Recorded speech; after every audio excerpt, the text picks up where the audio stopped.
لیکن آخری جنگ جو ہے الملحمۃ العظمیٰ وہ مڈل ایسٹ ہی میں ہوگی، وہ وہی ہوگی، ہرمگیڈون، آرمگیڈون وہ وہی ہونی ہے، اور بڑی عظیم جنگ ہونی ہے، لیکن پاکستان کو اس میں رول پلے کرنا ہے۔ حضور نے فرمایا ایک مشرقی ملک سے فوجیں جائیں گی جو حضرت مہدی کی حکومت قائم کریں گی عرب میں، اور خراسان سے سیاہ علم لے کر فوجیں نکلیں گی جو حضرت مسیح کے ساتھ کھڑے ہوں گی اور یروشلم واپس لیں گے۔ یروشلم پہلے کھویا عربوں نے 1099 عیسوی میں کھویا، اور 1187 میں 88 برس بعد عرب نہیں واپس لے سکے، کردوں نے لیا، صلاح الدین ایوبی نے لیا۔ اب 1967 میں پھر عربوں نے کھویا، واپس نہیں لے سکتے عرب، واپس لیں گے خراسان سے چلنے والے جھنڈے۔ افغانستان اس کا ہارٹ ہے، ہارٹ آف خراسان۔ حضور کے زمانے میں جو ملک بڑا خراسان تھا اس کا دل یہ ہے۔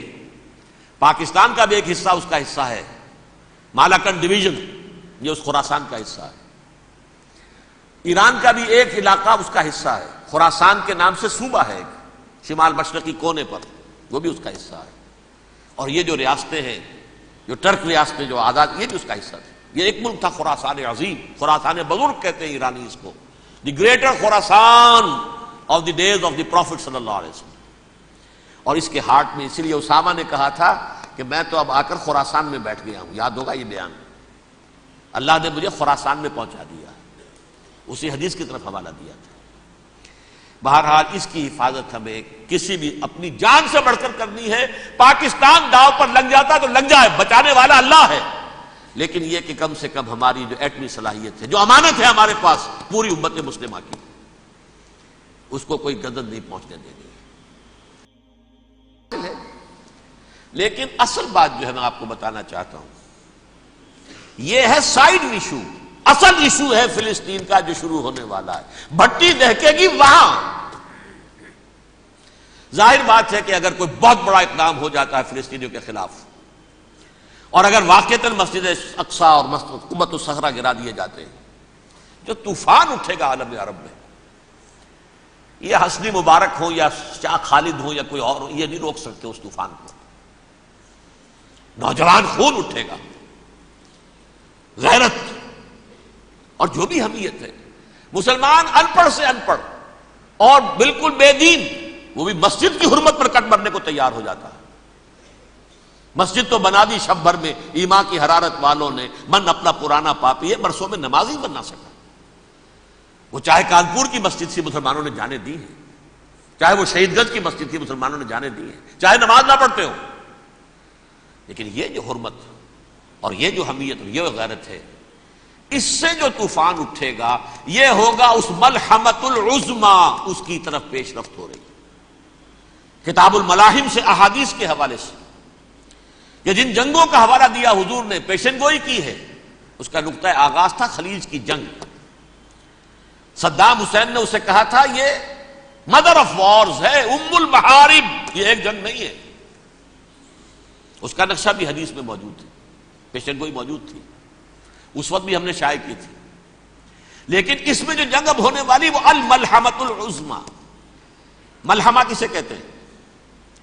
لحم گوشت کو کہتے ہیں، اور قصائی کی دکان کو عربی میں ملحم کہتے ہیں، جہاں گوشت کے ٹکڑے کیے جاتے ہیں۔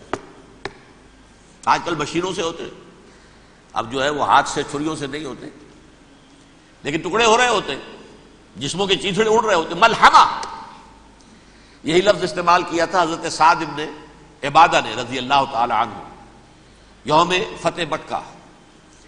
ان کے دل میں تھا کہ اب ہم انتقام لیں گے ان عربوں سے، ان قریش سے۔ الیوم یوم الملحمہ، الیوم یوم الملحمہ، یہ کہتے ہوئے جا رہے تھے، ایک خاص کیفیت۔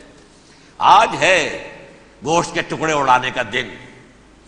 حضور سے کہا کسی نے جا کر کے ساتھ تو یہ کہہ رہے ہیں الیوم یوم الملحمہ، الیوم یوم الملحمہ۔ حضور نے فرمایا نہیں، ان سے کہو جا کر الیوم یوم المرحمہ، الیوم یوم المرحمہ، آج رحمت کا دن ہے، آج تو میں ان سب کو معاف کروں گا۔ لا تثریب علیکم اليوم، میں تم سے وہی بات کہہ رہا ہوں جو میرے بھائی یوسف نے کہی تھی اپنے بھائیوں سے، اذهبوا فانتم الطلقاء، جاؤ تم سب کے سب آزاد۔ وہ ملحمہ ہے جس کو کہ حضور نے حضرت معاذ بن جبل رضی اللہ تعالیٰ عنہ سے روایت ہے، اس میں سے جو ابو داؤد میں روایت آئی ہے اس میں الملحمۃ العظمی، عظمی مؤنث ہے اعظم کا، آپ کہتے ہیں جنگ عظیم اول، جنگ عظیم دوم، عظیم کا باپ ہو گیا اعظم، سب سے بڑا، اور اس کا مؤنث ہے سب سے بڑی، عظمی، الملحمۃ العظمی، سب سے بڑی لڑائی۔ میرے نزدیک یہ وار کے معنی میں نہیں ہے، بیٹل کے معنی میں۔ انگریزی میں یہ دو لفظ علیحدہ ہیں، وار، بیٹل۔ وار سالوں کو محیط ہوتی ہے، بیٹل کسی ایک خاص جگہ پر جو لڑائی ہوتی ہے اس کو کہتے ہیں۔ حضور کے اور قریش کے درمیان 6 سالہ وار تھی، جنگ تھی، لیکن battles, battle of Uhud, battle of Badr, یہ بیٹلز تھی، لڑائیاں تھیں۔ تو عظیم ترین جنگ شاید اس اعتبار سے نہ ہو جیسے کہ ورلڈ وار 1 اور ورلڈ وار 2، یعنی اس کی وسعت کا اتنا معاملہ نہیں اور طوالت کا نہیں، لیکن جو لڑائی جو ہے بیٹل ہونی ہے، جس کو کہ یہ لوگ، یا چونکہ میں نے کہا تھا شروع میں کہ سرما ہے میری آنکھ کا خاک حجاز و ہول قدس، نیو ٹیسٹمنٹ کی آخری کتاب ہے the book of revelation, revelation of saint John, اس میں آرمگڈون کہا گیا ہے اسے۔ ہر مجدون، یہ عبرانی لفظ ہے، ہر کہتے ہیں اونچی جگہ کو، سطح مرتفع، مجدون میگیڈو، میگیڈو ایک وادی ہے، مرتفع، وادی مرتفع، یہ ہے واقع لبنان، اسرائیل اور شام کے درمیان جو ٹکڑا، جو ٹرائنگل بنتی ہے، یہ ہے، یہاں پر بڑی جنگ لڑی جائے گی، اور یہ جنگ جنگ صلیب ہوگی جو کہا ہے بش نے، یہ جنگ صلیب۔ سیکنڈ ملینیم شروع ہوئی تھی تو پہلی صلیبی جنگ ہوئی تھی، تھرڈ ملینیم شروع ہوا ہے، یہ سیکنڈ صلیبی جنگ ہے، یہ کروسیڈ ہے۔ اور میں اس مرتبہ امریکہ گیا تھا تو پہلی مرتبہ مجھے وہاں ایک رسالہ ملا ٹرمپٹ نام کا، یہ امریکہ کے جو بہت ایکسٹریمسٹ قسم کے پروٹیسٹنٹس ہیں، یہ ان کا رسالہ ہے، اور ان کے بارے میں اب کہا جا رہا ہے وہ کرسچین زائنسٹ ہیں۔ آپ شاید پہلی مرتبہ یہ لفظ سن رہے ہوں، زائنسٹ تو ہم سمجھتے ہیں یہودیوں کو، کرسچین زائنسٹ وہ ہیں جو ہیں تو عیسائی پروٹیسٹنٹس ہیں، لیکن اسرائیل کے وہ حمایتی یہودیوں سے بڑھ کر ہیں۔ یہ میری کسی پہلی تقریر میں شاید بہت سے حضرات کو یاد آ جائے، میں نے کہا تھا 4 سال پہلے ہمارا تنظیم اسلامی کا ایک کنونشن ہوا تھا ہوسٹن میں، امریکہ کا جنوبی علاقے کا شہر ہے۔ ایک سیشن اس میں ہم نے رکھا تھا انٹرفیتھ، ایک عیسائی کو بلایا تھا، ایک یہودی بہت بڑا وہاں کا عالم ہے اس کو بلایا تھا۔ اس یہودی عالم نے، ڈاکٹر وشگراڈ، جو وہاں کی یونیورسٹی میں پروفیسر ایمیریٹس ہے، اس نے کہا تھا کہ یہ اسرائیل کو تو سپورٹ کر رہے ہیں عیسائی، ہم تو نہیں کر رہے۔ جو پریکٹسنگ یہودی ہیں وہ زیادہ اسرائیل کے حق میں نہیں تھے، یہ تو سن 67 کے بعد انہوں نے اسرائیل کو تسلیم کیا ہے، وہ تو منتظر تھے کہ ہمارا مسیحا آئے گا تو اس کی قیادت میں جنگ کریں گے، جیسے شیعہ منتظر تھے کہ مہدی موعود آئیں گے تو پھر ہم کچھ کریں گے۔ وہ امام خمینی نے کہا بھائی جب وہ آئیں گے آ جائیں گے، لیکن ہم کچھ راستہ تو صاف کریں ان کے لیے۔ زائنسٹ نے آگے بڑھ کر ریاست قائم کر لی، اور جب یروشلم پر بھی پورا قبضہ کر لیا، تب جو ہے در حقیقت مذہبی یہودی جو ہے پھر انہوں نے اپنایا ہے، اون کیا ہے، اور نئے سیٹلمنٹس جو بھی بنے ہیں وہاں پر اسرائیل میں، اس میں اکثر و بیشتر مذہبی یہودی آیا، اور بروکلن کے علاقے سے سب سے بڑھ کر آئے ہیں، جو امریکہ میں نیو یارک کا ایک جنوبی علاقہ ہے، بہت بڑا یہودیوں کا بہت بڑا گڑھ ہے۔ نیو یارک کو جیو یارک بھی کہا جاتا ہے، وہ تو اصل میں مرکز جو ہے وہ تو یہودیوں کا ہے۔ اس حوالے سے وہاں پر جو کرسچن زائنسٹ کہلاتے ہیں وہ اسرائیل کے یہودیوں سے بھی بڑھ کر کہیں سپورٹ رہے۔ بہرحال اس دوسری صلیبی جنگ کا معاملہ جو میں کہہ رہا تھا، ٹرمپٹ نامی رسالہ، اس کا ایک مضمون ہے دی لاسٹ کروسیڈ۔ اب یہ آخری کروسیڈ ہے جو شروع ہونے والا ہے۔ میں تو حیران ہوں کس قدر کھل کے وہ باتیں کرتے ہیں۔ رومن کیتھولکس کو وہ کہتے ہیں کہ یہ شیطان ہے، یہ پوپ شیطان ہے، یہ یورپ کو اس نے جمع کیا ہے کرسچینٹی کی بنیاد پر، اور اس میں زیادہ تر کیتھولکس ہیں۔ آپ کو معلوم ہے برطانیہ بڑی مشکل سے شامل ہوا ان کے ساتھ، اس لیے کہ وہ پروٹیسٹنٹ کا سردار تھا، ابھی پوری طرح نہیں ہے۔ یورپ جو ہے وہ رومن امپائر دوبارہ یہ کھڑی کر رہا ہے، اور در حقیقت یہ جو ہے یہودیوں سے بھی چھیننا چاہتے ہیں اسرائیل کو اور فلسطین کو، اور مسلمانوں سے بھی، اور یہ وہی کروسیڈ جو تھے اربن ثانی کے، اس کی تیاری کر رہے ہیں تاکہ وہاں پر عیسائی حکومت قائم ہو جائے، کیتھولکس کی، پوپ کی حکومت قائم ہو جائے، جیسے ایسٹ تیمور میں کر دی ہے۔ ایسٹ تیمور میں کون سی حکومت بنی ہے؟ رومن کیتھولک، رومن کیتھولک اسرائیل میں بنے، تاکہ یہ سارے مقامات مقدسہ جہاں اسرائیل پیدا ہوئے، حضرت مسیح پیدا ہوئے، بیت لحم کہاں ہے؟ وہی ہے کہ نہیں؟ جہاں سے ریزریکشن ہوا ان کے خیال میں وہ کہاں ہے؟ وہیں پر ہے کہ نہیں؟ بڑے بڑے گرجے ان کے وہی ہیں۔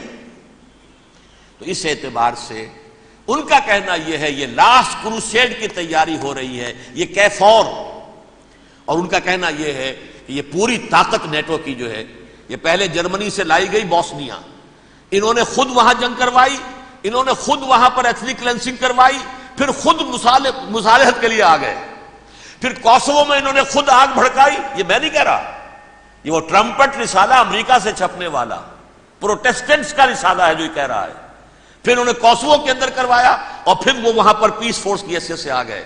اب وہ میسیڈونیا میں کروا رہے ہیں اور وہاں داخل ہو گئے ہیں، اگلا قدم ان کا سائپرس ہوگا، سائپرس میں ترکوں کو اور وہ گریکس کو لڑائیں گے اور وہاں آ جائیں گے، وہاں سے ایک چھلانگ لگائیں گے اور یہ فلسطین میں پہنچیں گے، اور یہ وہاں پر ایک رومن امپائر، اپنی پرانی رومن امپائر کی طرح کی رومن کیتھولک ریاست قائم کرنا چاہتے ہیں۔ تو وہاں امریکہ کے عیسائیوں میں بھی کوئی ایک طبقہ نہیں ہے، کیتھولکس بھی ہے، کیتھولکس زیادہ نہیں ہے ہمدرد، لیکن اب تابع ہو چکے ہیں۔ اسحاق ریبین نے جب یہ پیس ٹاک شروع ہوئی تھی، آپ کو یاد ہوگا شاید، کہ جب وہ آیا تھا واشنگٹن سے واپس فلسطین اسرائیل، تو پہلے روم میں رکا for an audience with the pope, اور پوپ کو اس نے ایک مرتبان سا پیش کیا تھا، حضرت سلیمان علیہ السلام کے زمانے کا مرتبان، اور کہا تھا دیکھیے 3000 برس تک ہم نے اس کی حفاظت کی ہے، اب یہ میں آپ کے حوالے کر رہا ہوں۔ اس کے بعد سے پوپ جو ہے بالکل رام ہو گیا، اور وہ عیسائیوں کے ساتھ اور یہودیوں کے ساتھ ان کا پورا معاہدہ ہو۔ اب پورا عیسائی ورلڈ جو ہے بعثت مجموعی یہودیوں کے شکنجے میں ہے۔ البتہ ان کے اندر بھی جھگڑے ہیں، جو وہاں پر وائٹ کرسچن ملیشیاز ہیں وہ ایکسٹریمسٹ ہیں کیتھولکس، ان کے نزدیک دشمن نمبر 1 یہودی، دشمن نمبر 2 مسلمان، دشمن نمبر 3 جو یورپ میں کالے ہیں، ایفرو امریکن، چاہے وہ عیسائی ہو گئے ہوں، کوئی بھی ہوں، یہ 3 دشمن ہیں جن سے انہوں نے کلینز کرنا ہے، صاف کرنا ہے ان کے خیال کے مطابق امریکہ کی سوسائٹی کو، اولاً یہود، پھر مسلمان، اور پھر یہ جو کالے ہیں۔ لیکن دوسری طرف پروٹیسٹنٹس کے اندر ایکسٹریمسٹ وہ ہیں جنہیں کہا جا رہا ہے یہ کرسچین زائنسٹ ہیں، یہ اسرائیل کے، اسرائیل سے بڑھ کر سپورٹرز ہیں۔ بہرحال یہ اب جنگ ہوگی، اس کا نتیجہ کیا نکلے گا یہ تو اللہ ہی جانتا ہے۔ اب میں آخری بات کی طرف آ رہا ہوں۔ آخری نتیجہ تو جو بھی کچھ اپس اینڈ ڈاؤنز آئیں گے، تلک الایام نداولھا بین الناس، آخری نتیجہ ڈراپ سین وہ یہ ہوگا کہ اللہ کے دین کا بول بالا ہوگا، اور پوری دنیا پر محمد کے لائے ہوئے دین صلی اللہ علیہ وسلم کی حکومت قائم ہوگی۔ وہ گویا قیامت کی تمہید ہوگی، اس کے بعد بس قیامت آئے گی، کیونکہ مقصد کائنات، تخلیق کائنات پورا ہو جائے گا۔ پوری مخلوقات کے اندر مقصد تخلیق، کلائمیکس آف کریشن محمد الرسول اللہ صلی اللہ علیہ وسلم، دین کی تکمیل محمد الرسول اللہ صلی اللہ علیہ وسلم، اور اس خلافت عرضی کے لیے جو حضرت آدم کو خلافت دی گئی تھی، جب اس میں وہ خلافت پوری دنیا پر قائم ہو جائے گی، اس کا مقصد پورا ہو جائے گا، and that will be the beginning of the end۔ اس کے بعد قیامت ہے۔ آخری نتیجہ تو یہ نکلنا ہے، اس سے پہلے سزائیں ہمیں بھی مل رہی ہیں۔